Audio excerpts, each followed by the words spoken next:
Good. Good morning, students. Welcome back to our zoology session. And after a long gap, I am again interacting with you all people. So today's our topic is breathing and of gases. Simply, we can say it is respiration.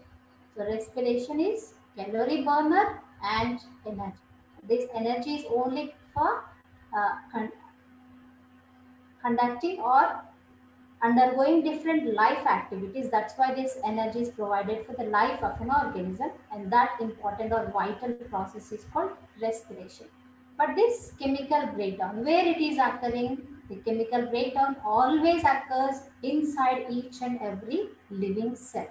That's why the respiration is mostly called internal respiration or cellular respiration. The final stage of respiration is nothing but oxidation or chemical breakdown of food material inside each and every living cell. Hence, it is called internal respiration or cellular respiration. Already you have came across with this cellular respiration. Cellular respiration is of two types. One is anaerobic respiration and aerobic respiration. You already came across with these terms in your 10th class. Anaerobic respiration means it is the respiration that occurs in the absence of oxygen. Rather to say in absence of oxygen, we can also say at lower supply of oxygen. When oxygen is not supplied properly, then the process is called anaerobic respiration. What is the ultimate result of this anaerobic respiration? Anaerobic respiration yields less energy. Why it is yielding less energy? Because due to low supply of oxygen, the incomplete breakdown of organic molecules takes place. Because of this incomplete breakdown of organic molecules, energy is yielded very less, and that process is called anaerobic respiration, and it mostly occurs in yeast, bacteria and muscles of living organisms under certain conditions.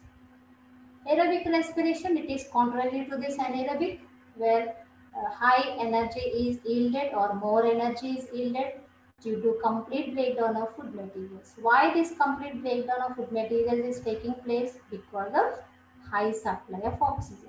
So in the presence of oxygen, if respiration occurs, that is called aerobic respiration.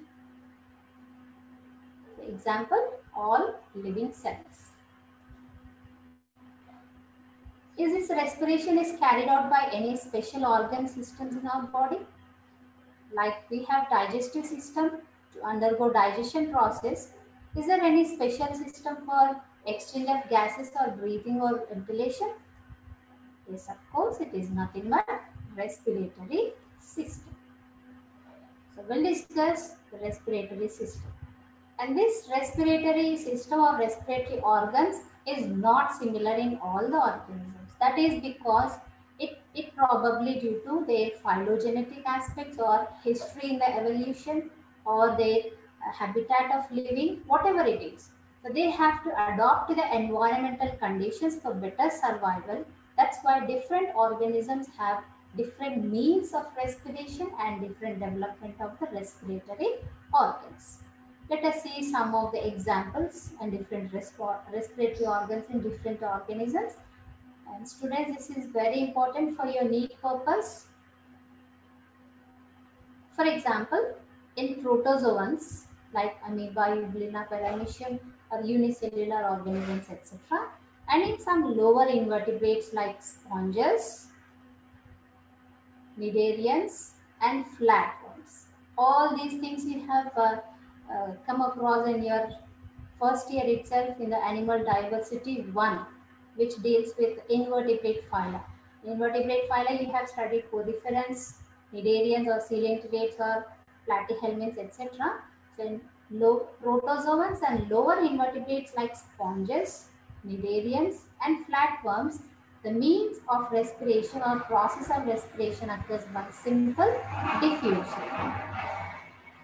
In earthworms, the respiratory organ is mostly gaseous exchange occurs through general moist body wall, whereas in insects, trachea are the respiratory organs, whereas in spider and scorpion, book lungs. You please note down all these things I'll repeat again. In protozoans and lower invertebrates like sponges, cnidarians and flatworms, diffusion is a process of gas exchange. Means gas exchange occurs by simple diffusion. Whereas in earthworm, moist body wall or general body surface is a means of respiration. In insects, trachea. Spider and scorpion, book lungs are the respiratory organs.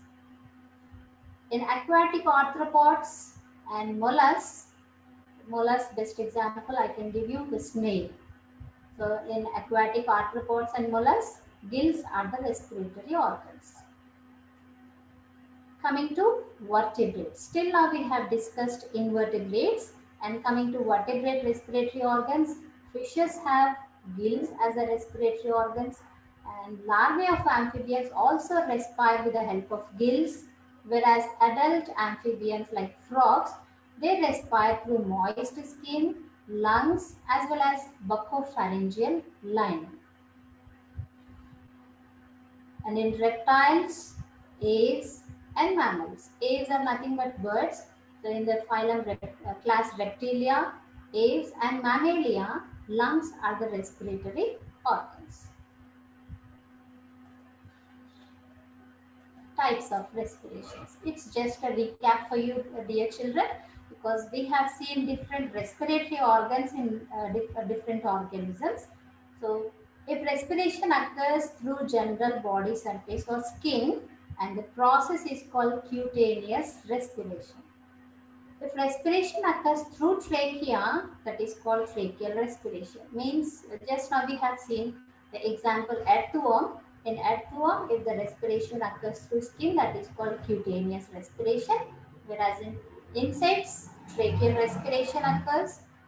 In larvae of amphibians, fishes, etc., or in some mollusks, if respiration occurs through gills, that is called branchial respiration.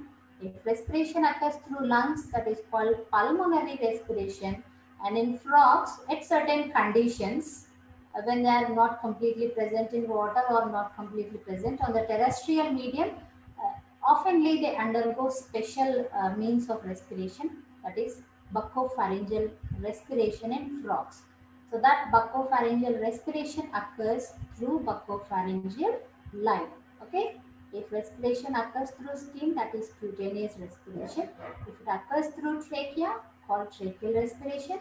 If it occurs through gills, that is called branchial respiration. And if it occurs through lungs, it is pulmonary respiration. And last but not least, if it occurs through buccopharyngeal lining, then that is called buccopharyngeal respiration, which is seen in frogs. So let's have a look over in each and every mechanism of respiration. In cutaneous respiration, if any organism tends to undergo cutaneous respiration, they should have a condition.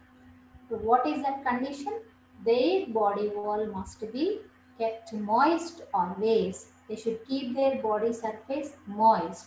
Moist means more amount of water with slimy substance which is secreted on the surface of water, surface of the body. So what is the reason for keeping their skin moist? As the atmospheric oxygen which is present in the atmosphere, it dissolves easily present in the water and the body surface, and eventually it diffuses into the blood circulation, where the body wall is highly vascular, means highly supplied with the blood vessels and capillaries. And in turn, the carbon dioxide which is formed after metabolic activities will be released by the same means. Means oxygen diffuses through the skin into the blood, and carbon dioxide is eliminated out through the moist skin or general body surface, which is called cutaneous respiration. And in insects, respiration is called tracheal respiration. Already you have seen in your first year type study, that is Periplaneta americana, which is commonly called cockroach. It has special structures called spiracles and trachea, tracheal branches. That entire system is called tracheal system. So during inhalation, the spiracles which are present, through the spiracles, the air enter into the branches of trachea, and finally that is reaching to each and every cell of the tissues. Carbon dioxide which is formed inside the tissue is is eliminated out through the spiracles itself. But different animals have different spiracles positioned in their body. So we have seen 10 pairs of spiracles present in cockroach. Next, branchial respiration. Have you ever observed fishes in the aquarium? Yes. What they will do? Continuously they open and closes their mouths. So what is the reason for opening and closing of their mouths continuously? Because fishes depend on dissolved oxygen present in the water for respiration. And then you can observe a side on each side, either side of their head, they have some openings and closing. Cap-like structures are present called opercula. So when the mouth closes, operculum opens. When the fish opens its mouth, operculum closes. Means when fishes are drinking water, when they open their mouth for drinking water, operculum gets closed. This operculum is nothing but cap which is protecting the gills on either side of the head. Getting my point? Means when fishes drinks water, immediately that water is moving through the vascularized gill lamellae. So vascularized, whenever you get the term vascular or vascularized, they are highly supplied with the water. Sorry, highly supplied with the capillaries or blood circulation. So as the water is moving through the gill lamellae, oxygen present in dissolved condition easily diffuses into the blood circulation, and carbon dioxide that is there in the gills is diffused back into the water, and that is eliminated out by opening of the lamella, opercula of gill lamella. Means by closing and opening of the mouth and simultaneous closing and opening of the gill lamellae, fishes respire by drinking water. So the process of respiration or gas exchange that occurs through the gills is called branchial respiration. And third one is buccopharyngeal respiration. It is seen in frogs under certain conditions when they are not completely submerged in water or not completely on the terrestrial medium.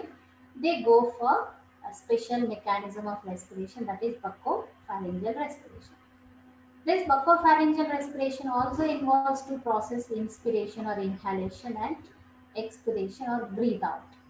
During inhalation, the nostrils of the nose get or snout open, and the operculum buccopharyngeal lining here, this will raises down, means it expands.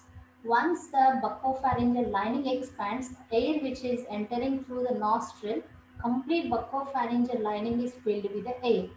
Then immediately nostrils gets closed, and the lower lining of the buccopharyngeal cavity, it raises up or it contracts.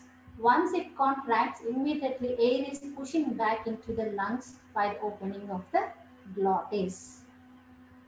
And then during expiration,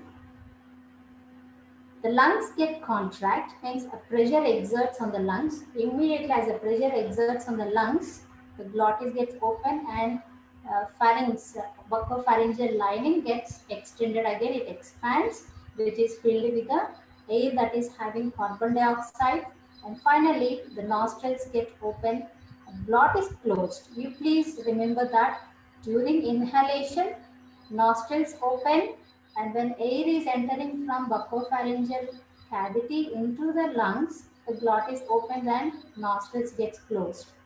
During expiration, glottis gets closed and nostrils open for elimination of the air that contains carbon dioxide.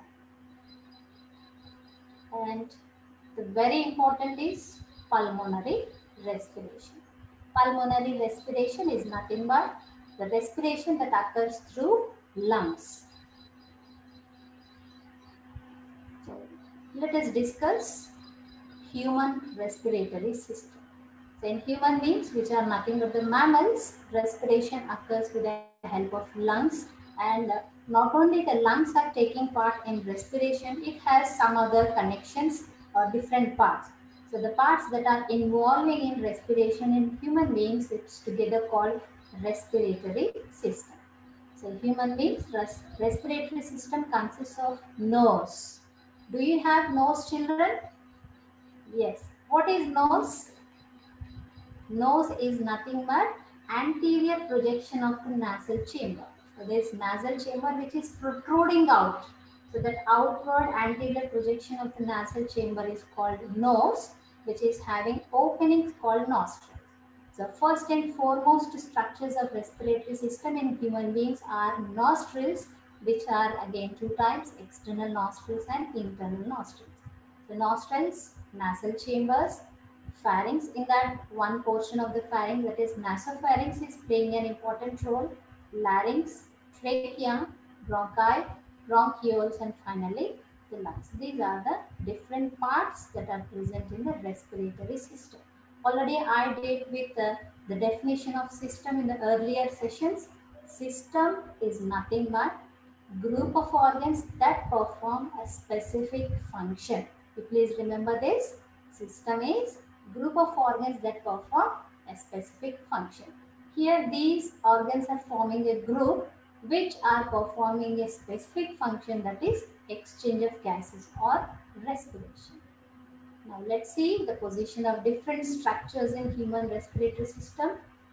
First nostril, you can see this is the external nostril, and inside we have one more aperture called internal nostrils.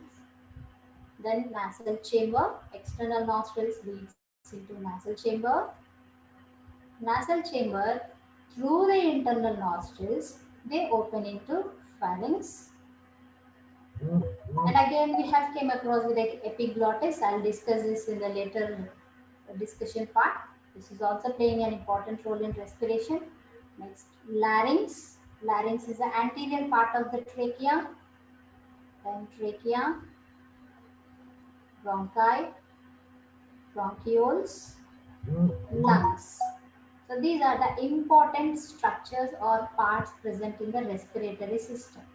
But these structures are not alone helping in exchange or breathe in, breathe out without a special structure that is none other than diaphragm. Without the diaphragm, our lungs cannot play any role in exchange of gases. So first part is nostril. Already I told you nostrils are two types, external nostrils and internal nostril. You can see the openings of your nose which are communicating to the outer environment. And what is the position of external nostrils? You have two lips, one is upper lip and lower lip. Just above the upper lip we have one pair of external nostrils. And these, you must be very conscious with the number of nostrils. Number of external nostrils is one pair. Position, they are present or they open out above the upper lip. You can see in this image clearly, this is the upper lip, and above the upper lip we have one pair of nostrils which leads into long passages. If you put your finger into each and every nostril, that finger will move into or inside it, go through inside, and that chamber or passage is nothing but nasal chamber. These nasal chambers, each nasal chamber is divided into three parts: vestibular part, respiratory part, and olfactory part. Again, I'm coming back. We have two external nostrils. Each nostril leads into nasal chambers. Means we have one pair of nasal chambers. The two nasal chambers are separated by a vertical septum called nasal septum. So what is that septum called? Nasal septum that separates two nasal chambers. And this each nasal chamber has three parts. One is vestibular part, second one is respiratory part, and innermost is the olfactory part. Vestibular part. How can we identify or differentiate this vestibular part? It is characterized by the presence of hair and sebaceous glands. So in this image you can see, and you can find small hair when you observe your nostrils with the help of a mirror. If you see your nostrils in the mirror, you find small hair. So that portion of the nasal chamber where hair is present is called vestibular part. What is that reason why we have such hair. And these are small stiff hair which are called vibrissae. That the term given to hair present in the nostril is vibrissae, and they help in trapping the dust particles and small insects that enter into the nasal chamber during inhalation. And if you observe your tip of the nose, immediately after getting up early in the morning, you find accumulation of some oil around the nostrils. That oil is nothing but sebum. Sebum is secreted by special glands called sebaceous glands. And not only around the nose or nostrils, we have that oil secretion on the skin surface of face, on the body surface, and also on the scalp. Except the palms and soles, we have all over the secretion of the sebum. What is the reason? Why we should have the secretions of sebum, or why we should have that sebaceous gland? Yes, very good. The sebum, which is uh, secreting and which is spreading all over the surface of the body and also at the tip of the nose, that traps bacteria. Because we are directly exposing to the environment, some million of bacteria will attack on the surface. Whenever those bacteria will sit on our skin, the pH of the sebum is not at all suitable for growth or reproduction of the bacteria. So that's why the pH of oil or sebum that is secreted by our sebaceous glands kills or destroy the, or it stops or inhibits growth of bacteria. So the same thing, as we are inhaling, if any bacteria are present, those bacteria are killed by the sebum secreted by sebaceous glands, which is the first and foremost part of the nasal chamber called vestibular part. Second one, respiratory part. So whenever you observe while breathing in, when you take air into the nostrils or nose, you find some cooling area over here. Means the inhaled air gets cooled in the nose itself. Why? Because already we have body temperature that is 98.4 degree Fahrenheit or 37 degrees Celsius. That is a normal temperature at which enzyme action will be normal. If we take air which is having temperature, that elevates body temperature if it not cool down in the nose itself. That's why this is a good creation of human beings. God has created beautifully. Inside the nose itself, we have an inbuilt air conditioner. So we have an AC inside the nose. That AC is nothing but respiratory part of the nasal chamber. So this respiratory part of the nasal chamber is the largest part of nasal chamber, which conditions the temperature of the inhaled air so that our body temperature also regulated. And here you can see the bony plates, twisted bony plates. Twisted means which have a curve. So three thin twisted bony plates in each nasal chamber of respiratory part. These three bony plates are called turbinals. Very important. I'll repeat again. There are three thin twisted bony plates present in the respiratory chamber or respiratory part of nasal chamber called turbinals, and they are also called concave. So what is other name given to turbinals?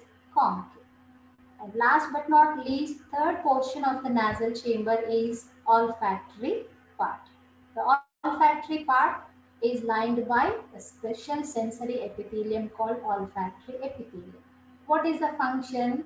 Olfactory epithelium detects quality of smell. Please make a note of this. Whenever you come across the term olfaction, olfaction is nothing but sense of smell, and this olfactory lining which we have in the anterior most part of this nasal chamber, the inner part of the nasal chamber, that olfactory epithelium helps in detection of quality of smell. Okay, I hope you have understood nasal chambers and nostrils very well. Next, move on to the next part. Next part of the respiratory system is pharynx. So pharynx is a common passage for air as well as food, because this pharynx is communicating with the nasal chambers as well as the buccal cavity or oral cavity. That's why this is called common passage for food and air. And this pharynx is having three regions: nasopharynx, oropharynx, and laryngopharynx. Nasopharynx is the first portion of the pharynx which is having communication with the nasal chamber. Means nasal chambers open into nasopharynx through a pair of internal nostrils. We have one pair of internal nostrils over here. Through the internal nostrils, nasal chambers open into nasopharynx. This nasopharynx leads into oropharynx. Oropharynx name itself is self-explanatory, the portion of the pharynx which has direct communication with the oral cavity. And oropharynx leads into laryngopharynx. Laryngopharynx is also self-explanatory, which has communication with the larynx, as well as it is also having communication with the esophagus, but mostly laryngopharynx is helping in diverting the inhaled air into the larynx. So which part of the pharynx is having major role in respiration? Nasopharynx, as it has direct communication with the nasal chambers. So here you can see the schematic representation. Nasal chambers through internal nostrils, they lead into nasopharynx. Nasopharynx leads into oropharynx, and through glottis and larynx, the oropharynx leads into laryngopharynx and finally into the trachea. Next is larynx. So larynx is a cartilaginous box, and this larynx function is to help production of sound. So as the larynx play an important role in production of sound, this is commonly called voice box. What is the common name of larynx? That is nothing but voice box. And wall of larynx is formed by total 9 cartilages. Students, you please remember this. Number of cartilages that are present in the wall of larynx are total 9. Among the 9 cartilages, some are unpaired or single cartilages and some are paired cartilages. So what are those 9 cartilages? Thyroid cartilage, cricoid cartilage, epiglottis, corniculate, or they are also called Santorini cartilages, arytenoids, and cuneiform cartilages. So I have given you only 6 names here. Then how can I say 9 cartilages? You come across here only 6 cartilages. No, thyroid 1, cricoid 2, epiglottis 3, corniculate 4, arytenoids 5, and cuneiform 6. How can I say 9? Based on their number. You can see here thyroid cartilage is unpaired, means single. Cricoid or cricoid is also unpaired.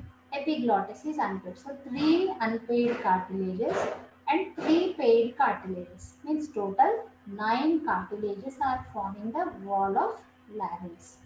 What is this epiglottis? We have came across with this term many a times. Epiglottis is nothing but thin leaf-like elastic cartilaginous flap. Flap is nothing but lid which is closing and opening the glottis. So whenever we observe dorsal and ventral views of the larynx, this is the thyroid cartilage. You remember, among all the 9 cartilages, thyroid cartilage is the largest cartilage.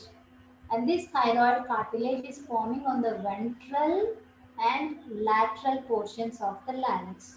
It is incomplete dorsally, means on the dorsal side, we don't find any thyroid cartilage. It is forming on the ventral side as well as on the lateral sides of the larynx. And this is the largest cartilage. Next, a spherical cartilage is present called cricoid cartilage. And a leaf-like structure, epiglottis, which is an elastic flap. And here we can see, you can observe here the sky blue colored structures. One pair of triangular shaped cartilages called arytenoids. At the tip of the arytenoids, we have nodule-like cartilages. Whenever you get a question in the pencil or NEET, Name the nodule-like cartilages that are articulating with the arytenoids. So the cartilages or nodule-like cartilages articulating with arytenoids are corniculate or Santorini cartilages. They are also called Santorini cartilage. So if you open your mouth very widely, you can find the projection of leaf-like structure in the throat. That is nothing but epiglottis. This hanging portion also, you know very well, this is uvula. Uvula is a hanging portion of the soft palate. This is quite different from the epiglottis. Epiglottis is projecting out from the throat to the upwards when you open your mouth widely, and you can observe your epiglottis in the throat region. And in men, you might have found some projections in the neck region here. So that prominent projection seen in men is nothing but Adam's apple. So what is Adam's apple? A projection at the front of the neck. Which cartilage is forming this Adam's apple? Only the thyroid cartilage. As the thyroid cartilage is pushing forward in men especially, that notch which is formed over here is called Adam's apple, that is formed by the thyroid cartilage of larynx. And why this larynx is called voice box? Till now we didn't discuss the special structures that are present in the larynx that help in sound production. They are nothing but vocal cords. We have two types of vocal cords, false vocal cords and true vocal cords. False vocal cords are only the mucous membranes. They are not at all helping in sound production. Whereas true vocal cords are yellow elastic fibers. They are made up of yellow elastic fibers, and they are connecting the thyroid cartilage with the arytenoids. Already you have seen position of thyroid and arytenoids in the previous images. So this is the thyroid cartilage we have on the front of the larynx and arytenoids. Between thyroid and arytenoid, we have one pair of yellow elastic fibrous tissues, nothing but true vocal cords. And between the vocal cords and arytenoids, there is a triangular space called rima glottidis. Very important for you people.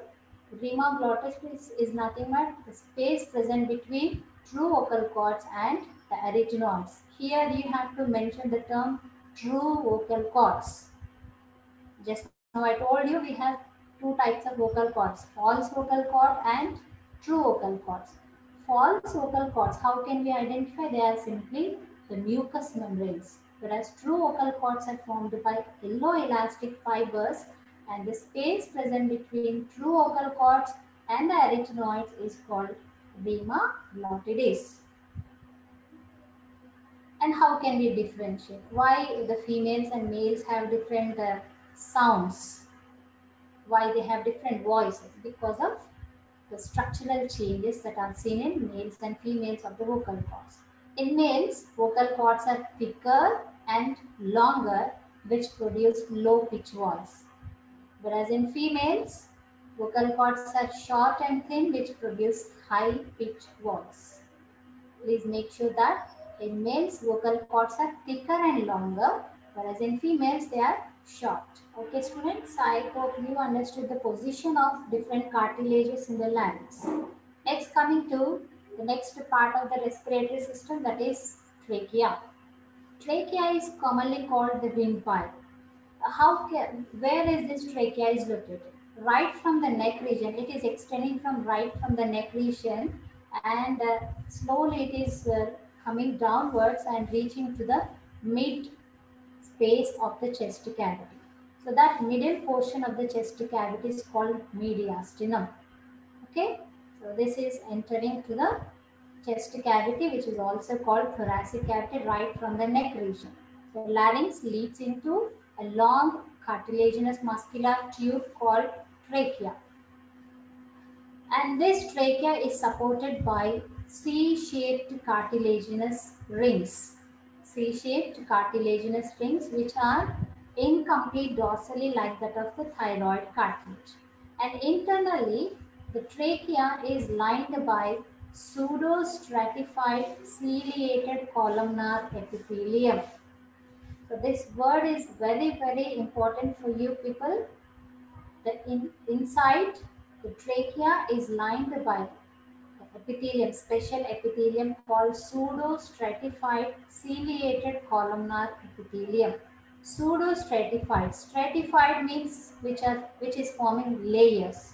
But here this epithelium is not forming layers, but it is giving an impression that it is forming layers. Why? Because the cells that are forming this epithelium are irregular in sizes. Means some cells are smaller in size and some are larger in size. Of course, this epithelium is a single celled epithelium. But the cell size or height of the size is varying. That's why due to different sizes of the cells, it is giving an impression that it is forming 2 to 3 layers. But exactly it is a single celled layer. That's why it is called pseudo-stratified. And as it is having cilia on the free surface of the cells, it is ciliated epithelium. Due to longer cells, it is columnar. Okay, pseudostratified ciliated columnar epithelium is lining the inner wall of trachea. So what is the use of these cilia? The cilia, by continuous beating of the cilia, the dust particles or foreign particles that enter into the trachea will be eliminated out. So here you can see the cross section of the trachea is showing or it is revealing the presence of C-shaped rings. So it is complete ventrally and incomplete dorsally. And here you can see the esophagus. The opening of the esophagus is called gullet and opening of trachea is called glottis. So this cross section is revealing the position of C-shaped rings which is incomplete dorsally. Coming to ramification of the trachea or branches of trachea. So the trachea, after reaching the mid-thoracic cavity and at the position of fifth thoracic vertebra, please make a note of this. Once the trachea is reaching the position of the fifth thoracic vertebra in the thoracic cavity, it is dividing into two branches. So those two branches are together called primary bronchi. These primary bronchi further, each primary bronchus enter into its respective lung. After entering into its respective lung, the primary bronchus further divides into secondary bronchi and tertiary bronchi. The tertiary bronchi further ramify, they undergo further branching and producing slender branches of the bronchi called bronchioles. So those bronchioles are primary bronchioles, secondary bronchioles, tertiary bronchioles, terminal bronchioles and respiratory bronchioles. You please remember bronchi are 3, bronchioles are 5.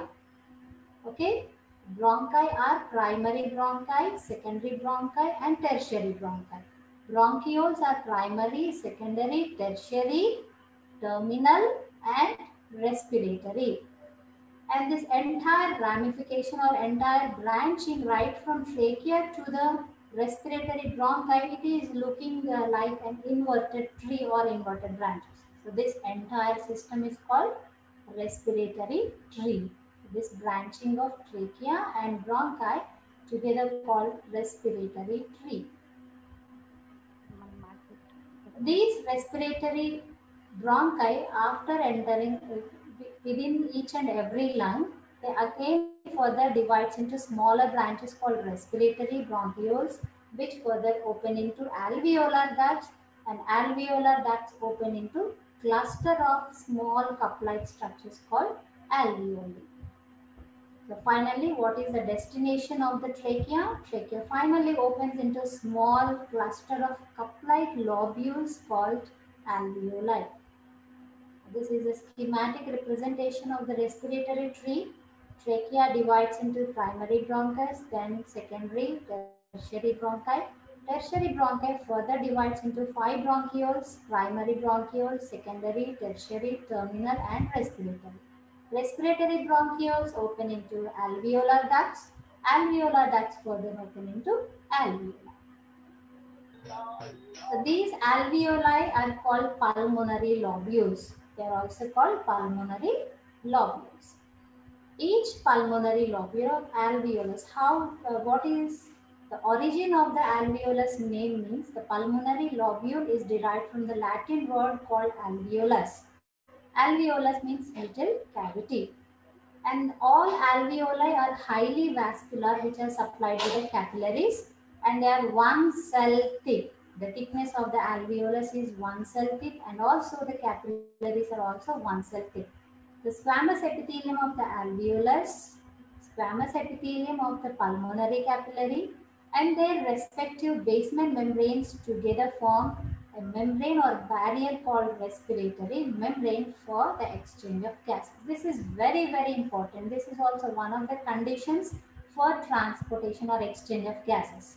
So exchange of gases depends on thickness of the membrane also. If the membrane is thick, respiratory membrane is thick, it is difficult for exchange of gases. That's why alveoli and pulmonary capillaries are forming a thin respiratory membrane with 3 layers. Please remember, number of layers present in respiratory membrane are 3. One is squamous epithelium of the alveolus, squamous epithelium or endothelium of the pulmonary capillary, and their basement membranes. Okay, the two basement membranes get fused to form a single basement membrane, and one is epithelium of the alveolus and other one is endothelium of the capillary. So total we have 3 layers in the respiratory membrane. Next, coming to the very important and principal organs, primary organs of respiration are lungs. So these are the primary organs of respiratory system in human beings. Not only in human beings, these lungs are also respiratory organs in certain fishes, few fishes and some snails. And in mammals and other vertebrates, the lungs are located near the backbone and either side of the heart. What is the position of lungs? They are present near the backbone or vertebral column and on either side of the lungs. Human lungs together weigh approximately 1.3 kilograms. And altogether, the airway system is nothing but right from trachea to the alveolar ducts. That airway system in both the lungs is approximately containing 2,400 kilometers long, and the pulmonary lobules or alveoli altogether in the lungs form 300 to 500 million. Lungs are divided into lobes. Lungs are divided into lobes. So right lung has 3 lobes and left lung is divided into 2 lobes. So total 5 lobes are present in the lungs. And these lungs, they occupy major portion of the thoracic cavity, and they are protected in a special cage called rib cage. The rib cage is formed by dorsal vertebral column, ventral sternum, and lateral 12 pairs of ribs. And on the lower side, diaphragm is also forming the uh, closing, or it is also accommodating the chest cavity. The two lungs are covered by peritoneal layers. The two peritoneal layers that are protecting or covering the lungs are called pleura. Between these two pleura, there is a narrow space called pleural cavity filled with pleural fluid. That pleural fluid, it helps in reducing the friction on the lungs during breathing in or breathing out. So during the respiration process, if any friction occurs in the lungs, that results in collapsing of the lungs to protect from the collapsing of lungs and reducing the friction, this pleural fluid is playing a major role. It's coming to among the two layers, the outermost layer, outermost pleural layer is lining the chest cavity, whereas inner layer is lining the wall of lungs. This respiratory system has two regions, structurally as well as functionally. If you see the structural demarcation, the respiratory system is divided into two tracts, upper respiratory tract and lower respiratory tract. Upper respiratory tract starts from external nostrils and ends with anterior portion of the larynx. Students, please remember this. Upper respiratory tract starts with external nostril and ends with anterior portion of the larynx. Lower respiratory tract or lower airway system starts with lower portion of the larynx and it is ending with the alveoli or lungs. Functionally also, the respiratory system has two regions or two portions, conducting portion and respiratory portion. Conducting portion starts from external nostrils and ends with terminal bronchioles. Please very cautious about this. Structurally, the upper respiratory tract starts with external nostrils, no doubt, but it is ending with anterior portion of the larynx. Whereas conduction portion or conducting portion starts with external nostrils and ends with terminal bronchioles. We have five bronchioles: primary, secondary, tertiary, terminal and respiratory. So till terminal bronchioles right from external nostrils, this portion is called conducting portion, and alveolar ducts, respiratory ducts, alveolar ducts and alveoli together form respiratory portion. If we see the embryonic origin of respiratory system, the epithelium of the internal lining of the larynx, trachea, bronchi and lungs is entirely of endodermal in origin. The epithelial lining of larynx, trachea, bronchi and lungs is endodermal in origin, whereas cartilaginous, muscular and connective tissues of trachea and lungs are derived from splanchnic mesoderm. So two origins, endodermal origin and mesodermal origin we can see here. And in Latin word, lungs means the respiratory system in Latin language is called systema respiratorium. So what is the Latin name given to respiratory system?